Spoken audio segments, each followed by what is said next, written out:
So let's talk instead about flexibility of language, linguistic elasticity, if you like. Yes, I think I said earlier that our language, English... As spoken by us. As we speak it, yes, certainly, defines it. We are defined by our language, if you will.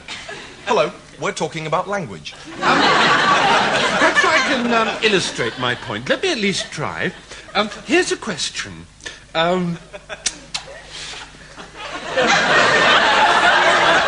What is it? Well, my question is this. Is our language, English, capable? Is English capable of sustaining demagoguery? Demagoguery? Demagoguery. And by demagoguery you mean? By demagoguery I mean demagoguery. I thought so. I mean, highly charged oratory, persuasive whipping up rhetoric. Listen to me, listen to me. If Hitler had been British, would we, under similar circumstances, have been moved, charged up, fired up by his inflammatory speeches, or would we simply have laughed? Is English too ironic to sustain Hitlerian styles? Would his language simply have rung false in our ears? We're talking about things ringing false in our ears. May I compartmentalise? I hate to, but may I? May I? Is our language a function of our British cynicism, tolerance, resistance to false emotion, humour, and so on? Or do those qualities come extrinsically from the language itself? It's a chicken and egg problem. We're talking about chickens, we're talking about eggs. Let me start a leveret here. There's language and there's speech. There's chess and there's a game of chess. Mark the difference for me. Mark it, please.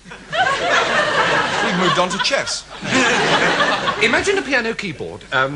88 keys, only 88, and yet hundreds of new melodies, new tunes, new harmonies are being composed upon hundreds of different keyboards every day in Dorset alone. Our language, Tiger, our language, hundreds of thousands of available words, trillions of legitimate new ideas, so that I can say the following sentence and be utterly sure that nobody has ever said it before in the history of human communication.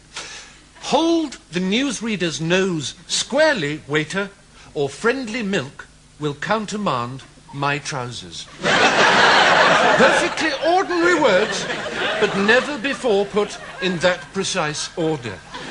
A unique child delivered of a unique mother.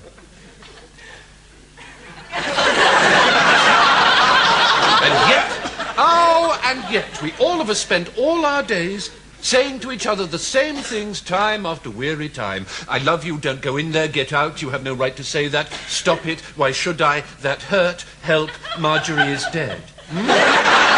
That surely is a thought to take out for a cream tea on a raining sunny afternoon. So to you, language is more than just a means of communication? Oh, of course it is, of course it is, of course it is, of course it is. Language is my mother, my father, my husband, my brother, my sister, my whore, my mistress, my checkout girl. Language is a complimentary moist lemon-scented cleansing square or handy freshen-up wipette.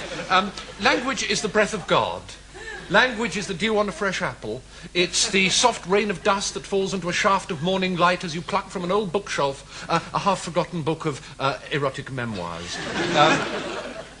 Language is the creak on a stair. It's a spluttering match held to a frosted pane. It's a half-remembered childhood birthday party. It's the warm, wet, trusting touch of a leaking nappy, the hulk of a charred panzer, the underside of a granite boulder, the first downy growth on the upper lip of a Mediterranean girl. It's cobwebs long since overrun by an old Wellington boot. No night.